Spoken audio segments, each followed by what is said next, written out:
ممكن حياة الإنسان تكون ماشية باستقرار وعلى وتيرة واحدة، ولكنه يفوق فجأة على صدمة بتبين له إن كل صروح الاستقرار دي ما هي إلا وهم مش أكتر، ويلاقي نفسه في حياة تانية، دنيا تانية. الحلقة الأخيرة مشاهدينا، فأهلا بكم.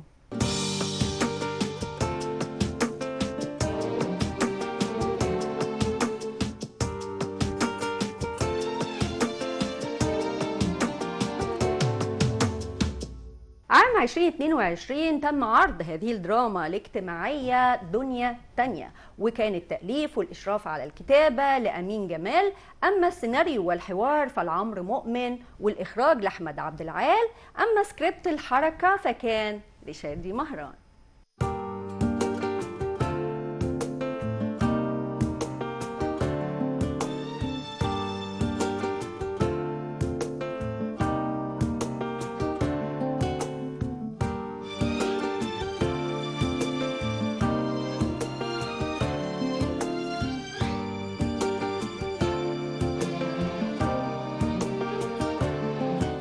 الأبطال اللي لقوا نفسهم في دنيا تانية الفنانة القديرة المتألقة ليلى علوي، والفنانة القديرة وفاء صادق، وفراس سعيد، وأشرف زكي، ومي سليم، ومجدي كامل، وكمان الفنانين شريف عمر ونورهان وولاء الشريف، ومجموعة كبيرة من اللي شاركوا في دنيا تانية.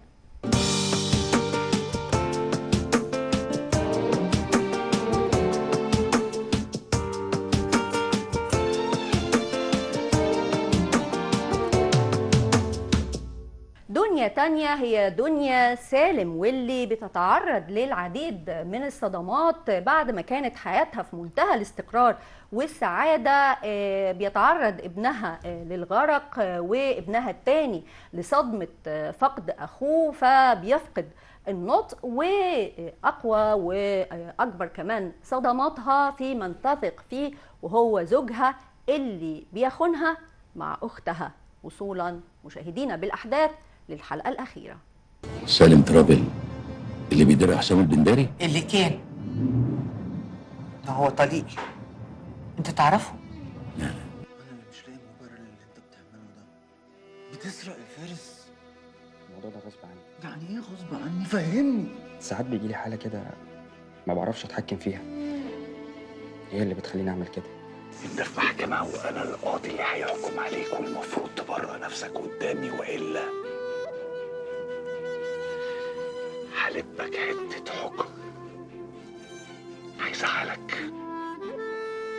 انت عارف كويس قوي اللي بيحبوا يزعلوني انا دايما اللي بزعلهم. بصراحة أنا لما ندهوني المرة اللي فاتت عشان أشوف المشتبه فيهم وأتعرف على اللي سرقني، أنا فعلا اتعرفت عليه، بس وقتها ما قدرتش أقول. طب ليه ما اعترفتش عليه؟ إن اكتشفت في لحظتها إن اللي بعته كان حسام. ايه ده يا لينا؟ انت مين سمح لك تمسكي الموبايل بتاعي اصلا؟ بجد؟ تاني؟ لينا، هو انت نسيتي حصل ايه مع التيشر بتاع العربي اللي ساب المدرسة بسببك عشان يهرب منك؟ بص يا حسام، الناس اللي بتاخد مني فلوس عشان نشتغل بيها مرات بتتعثر، وانا بكون مرن معاهم، والا نخسر احنا الاثنين. اكيد. بعدين دي شركه لسه جديده وبتنتشر في السوق. بالظبط كده. مش عقولة عرفت إنك بتسرق الشركة وإنك عملت شركة تانية من الباطن عشان تنافسها؟ انت عارفه كويس جدا اني ما معيش سيوله، الفلوس كلها في السوق، وعشان استرجع الفلوس دي كلها هتاخد وقت، وهو مديني يومين، ولو ما سددتش خلال يومين هينفذ الوعد بتاعه. دنيا تانية، واللي قام بإخراجه أحمد عبد العال، بدأ حياته كمخرج مساعد في عدد من الأعمال الفنية، زي في عام 2010 كان مخرج مساعد في مسلسل الفورياجي، وكمان في عام 2020 كان مخرج مساعد في مسلسل اسود فاتح. أما أعماله الإخراجية فكانت لمسلسل عودة الأب الضال، والمسلسل اللي هنعرض لحضراتكم الحلقة الأخيرة منه النهاردة دنيا تانية.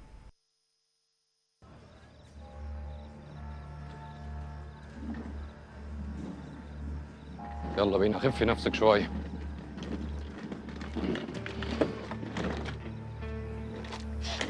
وسامتي. ايه ده يا بنت ده؟ انت رايحة فين؟ وايه الشنطة دي؟ انت راجع البلد ولا ايه؟ انت مالك انت؟ يلا يا امل، غفران، انت جاي عايز منها ايه تاني؟ ابعد عن سكتي دلوقتي يا ربيع. ربيع، انت فاكر ان انت جاي تاخدها كده ليه؟ ما وراهاش رجاله؟ انت راجل كبير وما تخلينيش اقل منك، انت مش قدي. بقى كده، طب ايه رايك بقى ما انتش خارج من الحته دي اصلا يا مصطفى؟ يا ربيع يا سمسم! ما تخلينيش اقل منك. ايه ده؟ جاي مفكر ان الحته ما فيهاش رجاله، جاي يخطف امل من وسطينا. لو بايه بيبلطج عليا انا كمان، مش كده يا امل؟ صح، وهربان من السجن والحكومه بتدور عليه. حبيبي، لا ده احنا نعمل معاك الواجب بقى. ده هي كلها بقت رجاله.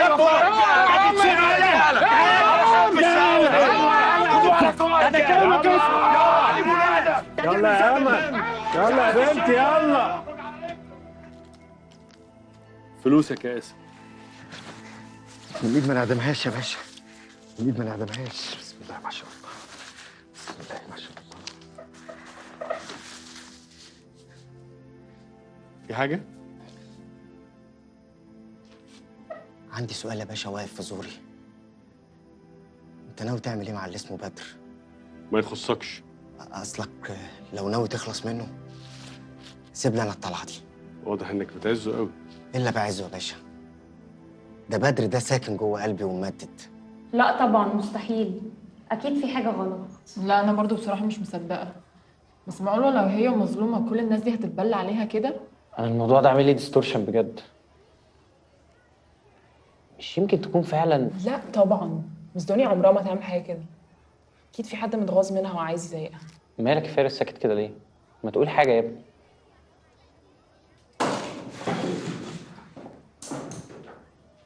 ايه ده؟ هو ماله ده؟ في ايه؟ معقولة؟ بقى ميس دنيا يطلع منها كل ده؟ لا وايه؟ عامله لنا فيها المخلصه الشريف. أنا مش قادرة أصدق اللي بيحصل يا جماعة. نصب واختلاس، دي المدرسة هتتقلب. جرى ايه يا اختي انت وهي؟ ده كلام تقولوه على ميس دنيا؟ ده بدل ما تردوا غيبتها وتدافعوا عنها بتقولوا عليها كل ده؟ مش إحنا اللي بنقول، دي بلاغات رسمية متقدمة فيها والنيابة بتحقق. اديكي قلتيها، النيابه بتحقق. يعني اظن عيب قوي ان احنا نسبق النيابه ونحكم احنا. والنبي حتى لو النيابه اثبتت، انا لا يمكن اصدق الكلام ده على ميس دنيا. طبعا، ما أنت كنتي قريبة منها وبتحبك، طبيعي تدافع عنها. طب بصي بقى يا مس لميس، اي حد قرب من ميس دنيا هيعرف قد ايه انها ست محترمه وعندها مبادئ، ولا يمكن يطلع منها كل ده. خلاص يا جماعه لو سمحتوا، يا ريت نقفل الموضوع ده وكل واحده فيكم تروح تشوف هي بتعمل ايه. اتفضلوا.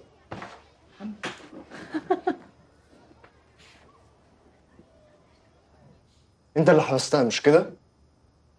هي اتحبست بسببك. اتكلم معاك كويس يا ولد. وانت مالك متضايق كده ليه؟ انا كنت فاكراك هتبقى مبسوط ان باباك جاب لك حقك. وهو كده جاب لي حقي؟ انت علمتني كل حاجه غلط. دلوقتي بعد كل اللي عملته لك بقيت بعلمك كل حاجه غلط. انت بتاخد فلوس زي ما انت عاوز، تركب عربيات ما بيركبهاش ابن وزير. انت عارف انت كان لازم تبقى في مستوى تاني خالص عشان تحس بقيمه المستوى اللي انت عايش فيه. يا ريتني عشت في مستوى تاني مفيهوش كل اللي انت بتقول عليه ده، بس في عيله، في اب يقعد مع ولاده يسال ايه اللي شاغلكوا، ايه احلامكوا، ايه اللي مضايقكوا. مش طول الوقت ابقى خايف منك.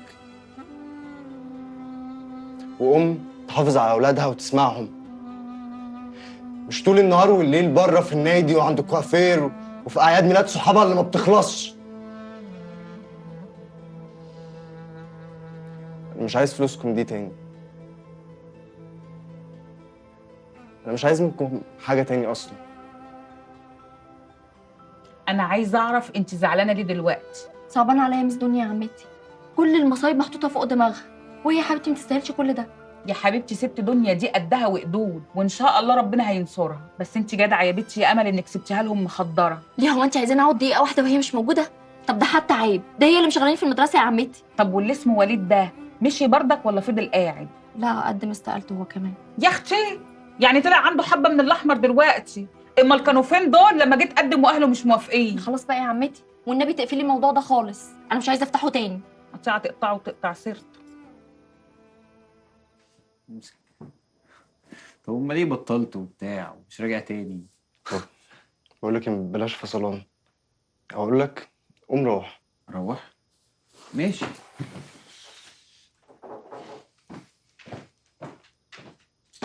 بس بقول لك ايه، ما تقلش الدوز ها.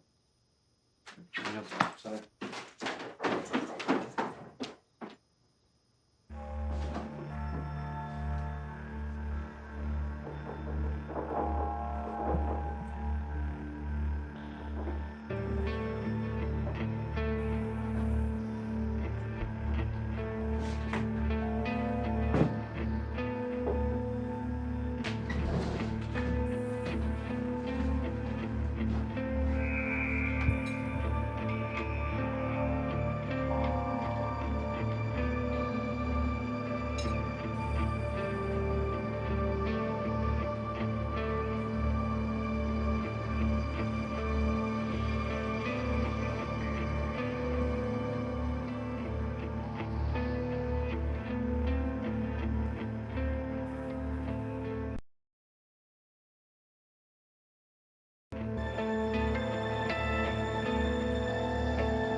كنت عايزة أبلغكم إن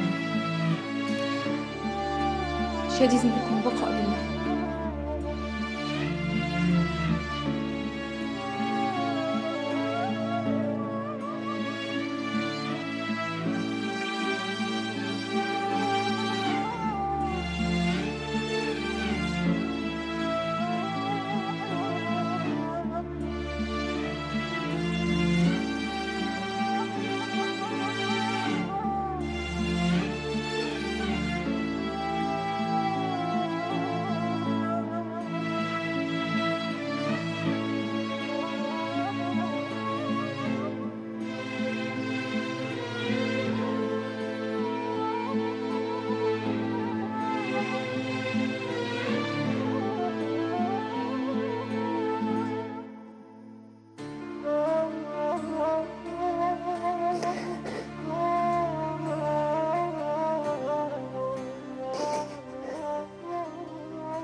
أنا السبب،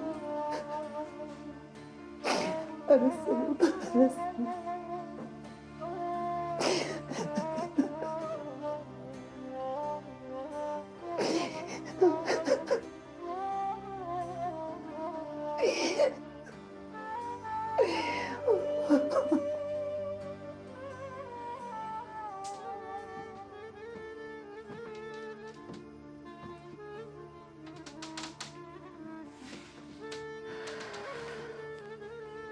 ادعيله يا زياد. شادي ما يستحقش يموت الموتة دي. شادي كان طيب قوي يا مس أمل. استغفر الله العظيم يا رب. ما يغلاش على خلقه. أنا عارفة إن هو كان طيب وحنين، بس السكة اللي هو كان ماشي فيها دي هي اللي عملت فيه كده.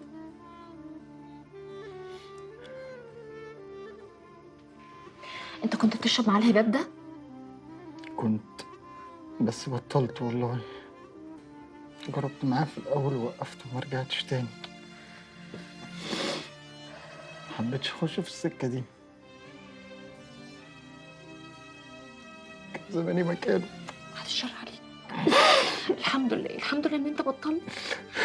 هو كان وعدني انه مش هيرجع تاني بس رجع. بس انت لازم توعدني. وعدني انك مش هتعمل كده تاني. واوعى ترجع. أوعدك. أوعدك.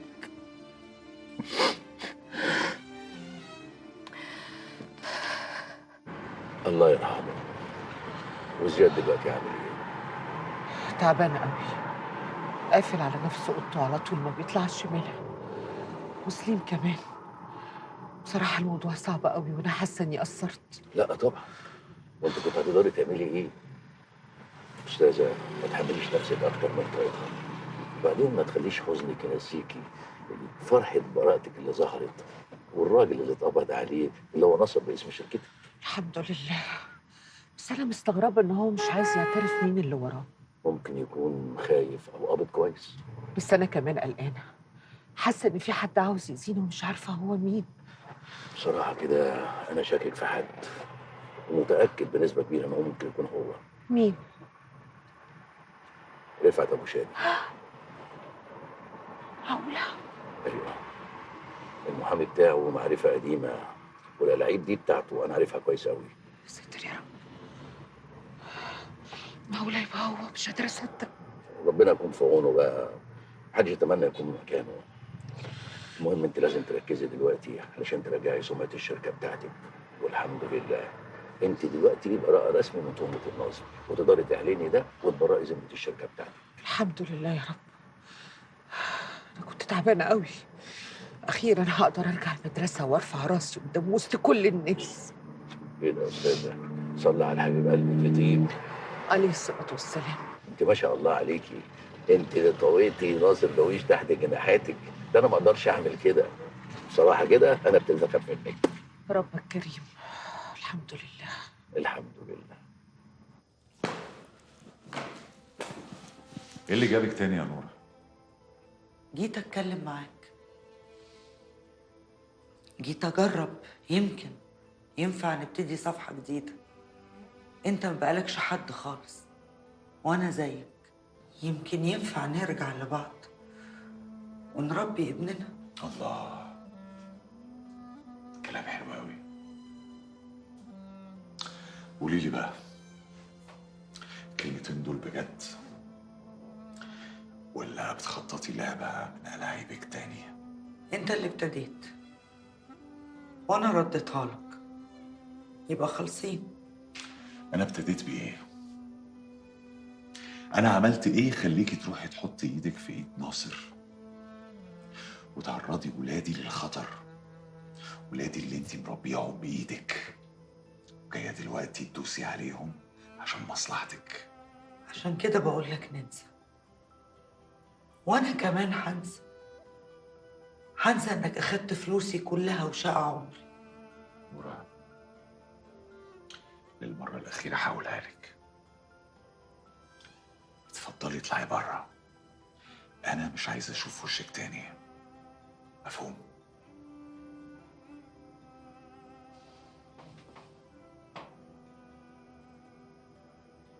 دي تاني مرة تطردني يا حسين، بس أنا مش هسيب حد بجد.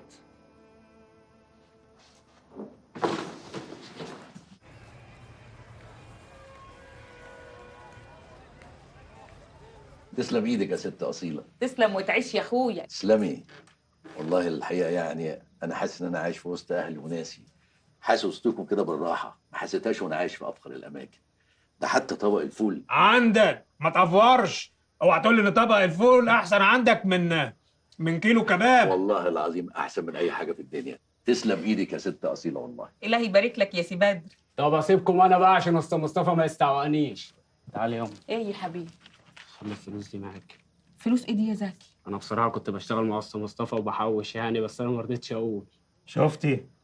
ظلمنا الواد. ربنا يخليك يا ابني. صحيح يا ولاد لما قالوا ده ولد انشد ظهري وانسند. خد الفلوس يا ده، خد الفلوس واصرفي زي ما انت عايزه. كام دول؟ حاج ربيع كفايه افوره الله يبارك لك، انا مديها فلوس تخليها معاها مش اكتر. ايه ده انا افورت تاني برضو؟ شويه مش كتير. استنى يا اخوي اشيلهم معايا. ايوه كده، هو ده زكي ابني اللي انا اعرفه. يا ست انا بتفك معاكي بكلمتين، الفلوس دي ليكي، هاتي بضاعه ورجعي المحل زي ما كان. ايه ده؟ الواد طلع اصيل، مش ممكن. طب تأمروني انا بحاجه؟ ربنا يخليك يا ده. سلام يا عم بعد. ربنا يخليك. والله زكي عنده حق. انت ليه حرمه الحاره من الفول بتاعك الطعم يعني؟ ومشغوله بقناه اليوتيوب اللي حالها واقف. ما تسيبي بقى من قناه اليوتيوب وارجعي افتحي المحل تاني. ولا ايه يا عم ربيع؟ او النبي يا عمتي. ايوه يا امل، بس اصل يعني انت ما بسش ولا اصلش. احنا فشلنا فشل ذريع في القناه. احنا نفتح المحل وناكل عيش بقى بما يرضي الله. يبقى على بركه الله.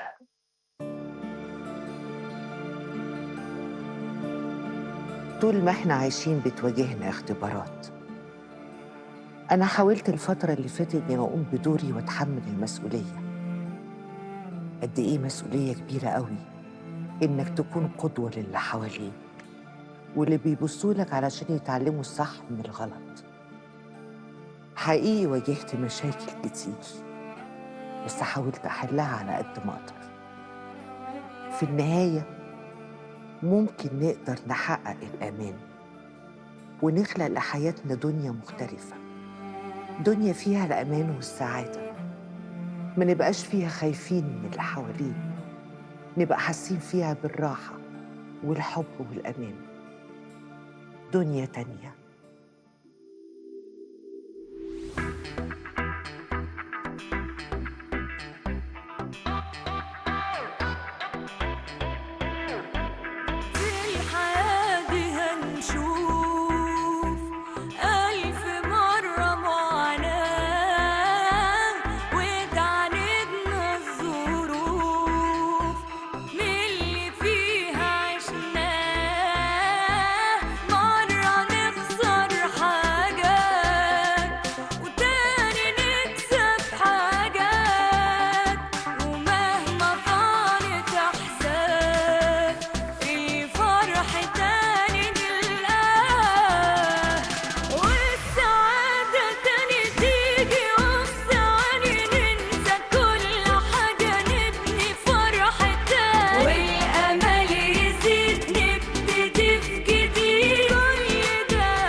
استقرار الحياة في البدايات قد يبدو شيء الإنسان يسعد له، ولكن لما بيكتشف إن مع هذا الاستقرار بيكون في نقص خبرات شديدة جدا ونقص كمان في معرفة ممكن كم من نوعيات الشخصيات اللي ممكن يقابلها الإنسان، ده بيخليه للأسف يواجه كم من التوهة والتشتت والغربة حتى مع نفسه، انه لدرجة يشعر انه هو بقى واصبح في دنيا تانية. ولكن بمواجهته لذاته ومعرفته بانه لازم يدعم قدراته مع سعادته صحيح بكم من الاستقرار، ولكن لازم يدعم خبراته في الحياة، يدعم معارفه وامكاناته. كل ده بيفرق معاه في خوضه كثيرا جدا من احداث الحياة ويقدر يعدي منها بأقل الخسائر وبسلام. مشاهدينا نتمنى تكون هذه الحلقة الأخيرة من مسلسل دنيا تانية نالت إعجاب حضراتكم، ومستنيينكم في حلقات تانية كتير، والحلقة الأخيرة فإلى اللقاء.